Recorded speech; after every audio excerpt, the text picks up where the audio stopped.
લીંબડીના ધારાસભ્ય શ્રી કિરીટસિંહ રાણાના હસ્તે પાણશીણા ગામે ₹2.51 કરોડના ડામરના રોડનું કામનું ખાતમુહૂર્ત.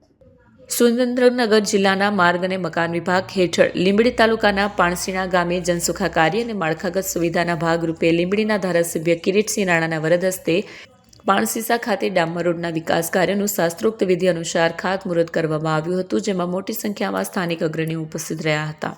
લીંબડી વિસ્તારના ગામોમાં ભૌતિક સુવિધાઓ વધારવા અને પરિવહન તેમજ કનેક્ટિવિટી સુધારવાના ઉમદા ઉદ્દેશ્યથી આ નવનિર્મિત રોડ નેશનલ હાઈવેથી હડાળા રોડ સુધી અંદાજિત ₹2.51 કરોડના ખર્ચે બનશે. આ રસ્તો તૈયાર થવાથી સ્થાનિક નાગરિકો અને વાહન ચાલકોને અવરજવરમાં મોટી રાહત મળશે અને લોકોને વિસ્તારના વિકાસને વેગ મળશે. આ ખાતમુહૂર્ત સમારોહમાં લીંબડી વિસ્તારના અગ્રણીઓ રાજભા ઝાલા, હરપાલસિંહ, વજુભા રાણા ઉપસ્થિત રહ્યા હતા. આ ઉપરાંત જિલ્લા પંચાયત અને તાલુકા પંચાયતના સદસ્યો સહિત માર્ગ અને મકાન પંચાયત પેટા વિભાગ, લીંબડીના નાયબ કાર્યપાલક ઇજનેર અને સેક્શન ઓફિસર પણ હાજર રહ્યા હતા.